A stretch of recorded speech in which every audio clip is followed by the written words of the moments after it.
નમસ્કાર, હું છું ગોપી ગાંગર અને આપ જોઈ રહ્યા છો નિર્ભય ન્યૂઝ. મારી સાથે અત્યારે તમને વડગામના ધારાસભ્ય જિગ્નેશ મેવાણી દેખાઈ રહ્યા છે. છેલ્લા 2 દિવસથી સુરેન્દ્રનગરમાં છે અને અલગ અલગ ખેડૂતોને મળી રહ્યા છે. જે જગ્યાએ થાંભલાનો પ્રશ્ન છે, જિગ્નેશભાઈ, તમે ખેડૂતોને મળ્યા, ખેડૂતો શું કહી રહ્યા છે અને જે રીતે જેતપરની અંદર મહિલાઓને પણ દંડા મારવામાં આવ્યા હતા, આને લઈને આપનું ત્યાં આગળ ખેડૂતોમાં કેટલો આક્રોશ છે? એટલે ગુજરાતની ભારતીય જનતા પાર્ટીની સરકાર એ પૂંજીપતિ, ઉદ્યોગપતિ અને કોર્પોરેટ કંપનીઓના માલિકોની ચાપલૂસ છે, દલાલ છે, એ તો આખું દુનિયા જાણે છે. પણ સુરેન્દ્રનગરમાં, દ્વારકામાં, મોરબીમાં જે પ્રમાણેનું વર્તન કંપની અને કંપનીને ઇશારે કામ કરનારી પોલીસે કર્યું, એનાથી ખેડૂતો બહુ જ દુઃખી છે, આક્રોશિત, આંદોલિત તો છે જ, પણ હર્ટ પણ બહુ થયા છે કે અમે જગતના તાત તમારા માટે પેદા કરીએ અને તમે અમનાઈને જ લાતો મારો, તમે અમારી જ બેન દીકરીઓ માતાઓને ફટકારો, અમારી પર લાકડીઓ વીંજો, અમારા દીકરાઓને ડિટેન કરો, જનાવરની જેમ તમે અમને ઢસડીને લઈ જાઓ.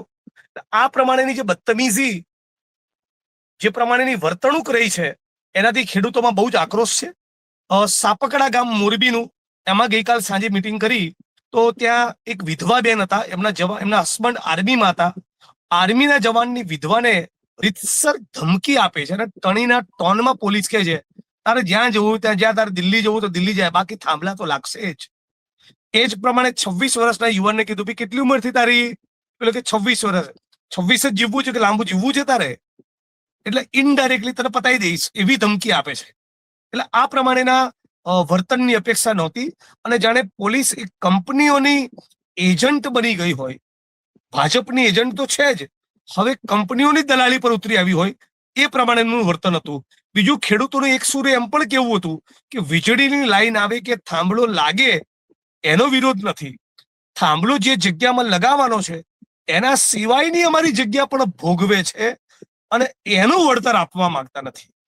થાંભલો લાગે એનું જે વળતર છે એ તો ઓછું જ છે, એ તો નામંજૂર અમને છે જ, પણ થાંભલાની જે 67 મીટરની જગ્યા છે અને 67 મીટરની જગ્યામાં થાંભલો ઉભો કરવા જે અવર જવરનો જે માર્ગ હોય એના સિવાય પણ કોંડ ગામમાં હું પોતે જોઈ આવ્યો, લગભગ 1.5 કિલોમીટરની જગ્યામાં દોરડા ખેંચી તંબુ તાણ્યો છે અને સામાન વેરવિખેર કરીને સ્પ્રેડ કરીને પાથરેલો છે.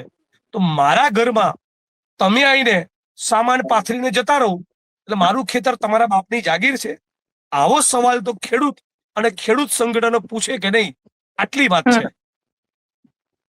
પણ જિગ્નેશભાઈ, સવાલ એ ઉભો થઈ રહ્યો છે ને કે ત્યાં આગળના જે ખેડૂત છે એ ખેડૂતોની વાત જોવા જઈએ તો ખેડૂતો સાથે જે રીતનો વ્યવહાર કરવામાં આવ્યો, પણ અલ્ટિમેટલી આ પહેલા પણ ઘણી બધી જગ્યાએ થાંભલા નખાયા છે, તો પછી ખેડૂતોને ત્યાં આગળ વાંધો નહોતો તો અત્યારે કેમ વાંધો છે?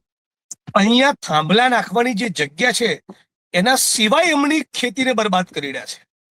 થાંભલા નાખવા માટેની જે ત્રિજ્યા છે, જેટલા વર્તુળમાં થાંભલો નાખવાનો છે, જેટલું કલેક્ટરે પરમિશન આપી છે, એના સિવાય 1.5 કિલોમીટર સુધીની ખેતીની જમીનમાં કોઈ ઘૂસી જાય અને મારે ખેડૂત તરીકે બોલવાનું નહીં, મારી કન્સેન્ટ પ્રશાસન માગે નહીં, મારી સાથે ડાયલોગ કરે નહીં, ટેબલ ટોક કરે નહીં, વાતચીત કરે નહીં, વળતરની કોઈ ચર્ચા કરે નહીં, તો મારે ચૂપ રહેવાનું ખેડૂતે?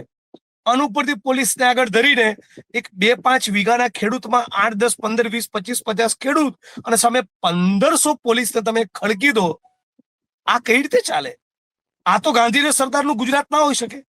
બારડોલી સત્યાગ્રહના આંદોલનનું નેતૃત્વ કરતી વખતે સરદાર વલ્લભભાઈ પટેલે કોઈ દિવસ એવા ગુજરાતની કલ્પના નહીં કરી હોય કે ખેડૂતોની છાતી પર ખેડૂતોની મરજીની વિરુદ્ધ વીજળીના થાંભલા લગાવવામાં આવે અને ખેડૂત બોલવા જાય તો એને ઢસડીને પોલીસ સ્ટેશનમાં લઈ જવામાં આવે, એની બેન દીકરી માતાને મારવા જોડવામાં આવે, એના ટીનેજર દીકરાને ડબ્બામાં ફેંકી દેવામાં આવે.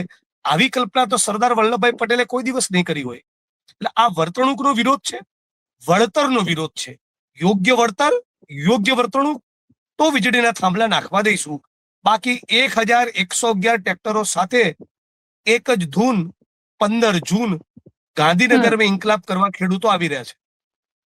પણ જિગ્નેશભાઈ, કારણ કે સવાલ એ છે ને કે ખેડૂતોને જે થાંભલા નખાઈ રહ્યા છે એ સરકારી વીજ કંપનીના થાંભલા છે, એવું અત્યારે તો સરકાર દ્વારા પાવરગ્રીડ જે કંપની છે તેના થાંભલા છે, પણ ખેડૂતોને કારણ કે ત્યાં આગળ જે રીતે ખાડા ખોદાયા છે, જે રીતે આખું ત્યાં કરવામાં આવેલું છે, તો ખેડૂતોને એ થાંભલાથી કારણ કે એકવાર જો થાંભલો નાખી દેશે પછી તો આજુબાજુની ઘણી બધી એવી જગ્યા હશે કે જ્યાં ખેડૂતો પોતે ખેતી કરી શકે. હા, એટલે આજુબાજુની જે જગ્યામાં ખેતી કરી શકે, તમે કીધું ને, ત્યાં જ સામાન પાથરીને લોકો બેઠા છે, ત્યાં જ તંબુ તાણીને દોરડા તાણીને બેઠા છે. એ કોને પૂછીને તાણ્યા?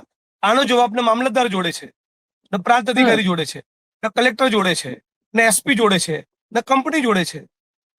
એટલે મારા ઘરમાં આવીને મારા વરંડાના હિંચકા પર તમે બેસી જાઓ અને મારે તમને પૂછવાનું નહીં એમ?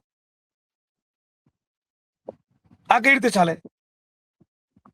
એટલે જે રીતે, કારણ કે કાંતિ અમૃતિયા પણ ત્યાં આગળ ગયા હતા, પ્રકાશ વરમોરા ત્યાં આગળ ગયા હતા, એ લોકોએ એવું કીધું કે ભાઈ અમે પ્રયત્ન કરીશું કે થાંભલાનું કામ રોકાઈ જશે.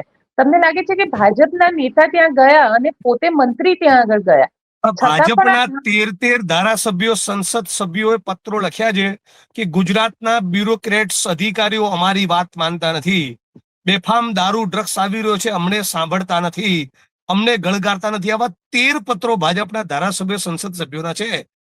ક્યાં ભાજપના નેતાઓનું, ચૂંટાયેલા ધારાસભ્ય, સંસદ સભ્યો જે છે ભાજપના, એને આ બ્યુરોક્રેટ્સ ગાંઠતા નથી? કેમ? એમનું સીધું HM કે CM કે બીજા કેબિનેટના અમુક માણસો જોડે સેટિંગ હોય એટલે બાકીના ધારાસભ્યની કિંમત ભાજપમાં ભાજી મૂળા જેવી છે. એના કરતા લડીને આંદોલન કરીને બે કામ અમે કરાઈ જઈએ છીએ, બાકી એમની તો કોઈ હેસિયત બચી જ નથી. આજે સુરતમાં પણ જે પ્રમાણેનું ડેમોલિશન થયું, ભાજપના નેતાઓ એમાં પણ લડી રહ્યા છે, બોલી રહ્યા છે, છતાં કોઈ તપાસ નહીં, કોઈ ઇન્વેસ્ટિગેશન નહીં, કોઈ ધરપકડ નહીં. કોણે ઘર તોડ્યા, કોની મહેરબાનીથી તૂટ્યા, કોઈ જવાબ જ નથી. મ્યુનિસિપલ કમિશનર કે મને ખબર નથી, પોલીસ કમિશનર કે મને ખબર નથી, કલેક્ટર કે મને ખબર નથી. આટલું અંધારું. અને આવા જે પ્રમાણેની બહેનોને મારી છે, ખેડૂતોની દીકરીઓને, એમની પત્નીઓને, એમની માતાઓને જે પ્રમાણે મારી છે, એ દ્રશ્યો કેટલા વિચલિત કરે એવા છે. તમે ઉચકીને ઢસડીને ખેડૂતો લઈ જાઓ છો. એક રિસ્પેક્ટફુલી અમને ડિટેન કરો ને.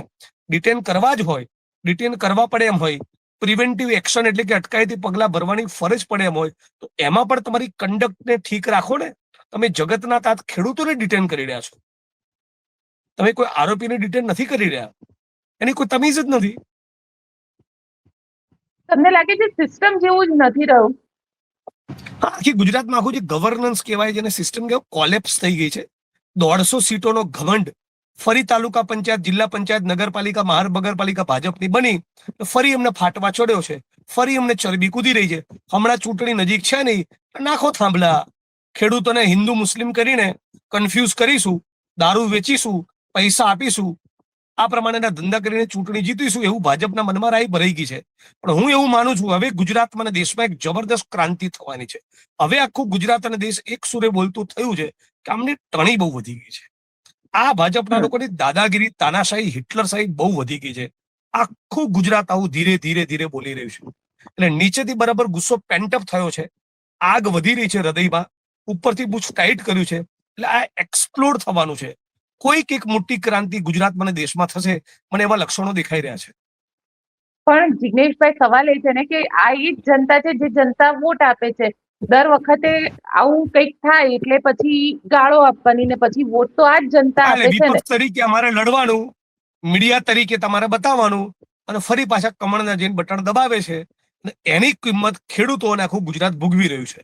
એટલે ખેડૂત મિત્રોને પણ આપણા માધ્યમથી કહેવા માંગુ છું કે એ જ ભારતીય જનતા પાર્ટીની સરકાર છે, જેણે 2014માં સત્તામાં આવ્યા પછી 2015-16 ની આજુબાજુ મધ્યપ્રદેશના મંદસૌરમાં ખેડૂતોની છાતી પર ગોળીઓ મારી, ઉત્તર પ્રદેશના લખીમપુર ખીરીમાં બોલેરો ગાડી ચડાવીને ખેડૂતને ચગડી કચડીને છૂંદીને મારી નાખ્યો. દિલ્હીની સડકો પર જ્યારે પંજાબ, રાજસ્થાન, યુપી અને બીજા ખેડૂતો લડતા હતા, એમાં એક પછી એક કરતા 690 ખેડૂતોની બલી ચડી ગઈ, એમણે શહાદત આપી. છતાં નરેન્દ્રભાઈ કે ભાજપને પેટનું પાણી મહિનાઓ સુધી, લગભગ 1 વર્ષ સુધી નહોતું હલ્યું. હવે ગુજરાત અને દેશના ખેડૂતો જાગી ભારતીય જનતા પાર્ટી સંપૂર્ણપણે જાકારો આપે, એની મને લાગે છે તાતી જરૂરિયાત વર્તાઈ રહી છે. પણ તમને એવું લાગી રહ્યું છે, કારણ કે જે રીતે આ વસ્તુ થઈ રહી છે કે ખેડૂતોના ખેતરમાં થાંભલા નાખવાની વાત, એનું કોઈ સોલ્યુશન આવે ખરું?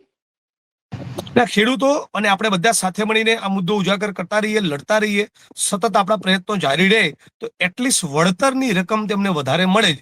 30 લાખ વળતર મળતું હોય તો કદાચ 50 લાખ મળે તમારા મારા પ્રયત્નના કારણે, અને 70 લાખ મળતું હોય તો કદાચ 1 કરોડ મળે. જ્યારે વીજળીના થાંભલા નખાવાના છે ત્યારે અમારી માગણી બે છે: યોગ્ય વળતર, યોગ્ય વર્તન. બદતમીજીથી ખેડૂતો જોડે વાત નહીં કરવાની, એમની બેન દીકરીઓ માતાઓને હળધૂત નહીં કરવાની, લાકડીના ફટકા નહીં વીજવાના, કારણ વગર ડિટેન નહીં કરવાના, કારણ વગર પોલીસે પાવર ટણી ચરબી નહીં કરવાના, અને યોગ્ય વળતર કંપની જોડે અપાવે. આ કંપનીઓ ભારતીય જનતા પાર્ટીની ચૂંટણીમાં કરોડો અરબોનો ફંડિંગ કરતી હોય તો ખેડૂતોને પૈસા આપવામાં દુખે છે ક્યાં?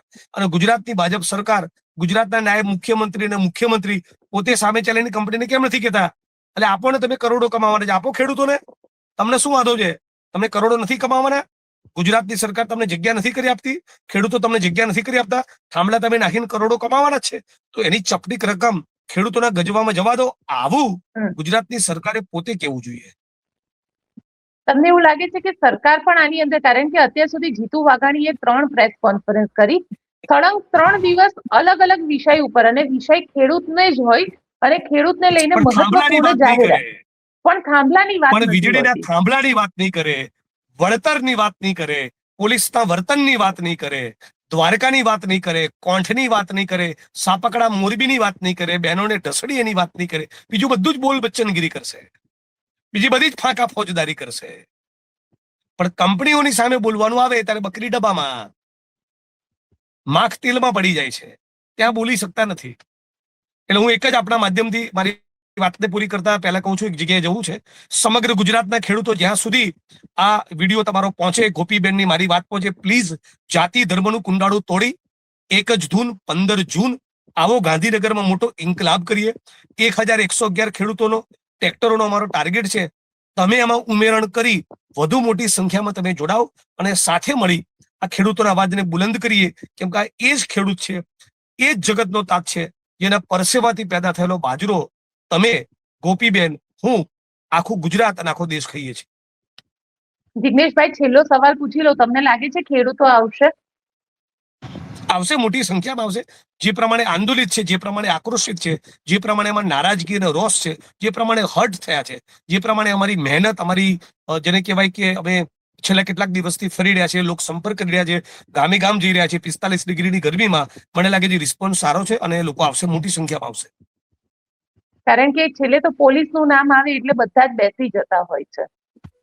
ના, ખેડૂતો લડવાના મૂડમાં છે, એકદમ એગ્રેસિવલી લડવાના મૂડમાં છે, મોટી સંખ્યામાં આવશે, મોટી તાકાતથી આવશે. 1111 ખેડૂતો ગાંધીનગર અમદાવાદની સડકો પર ઉતરશે 15મી જૂને. ચલો, આપ અમારી સાથે જોડાયા તેના માટે આપનો ખૂબ ખૂબ આભાર. Thank you.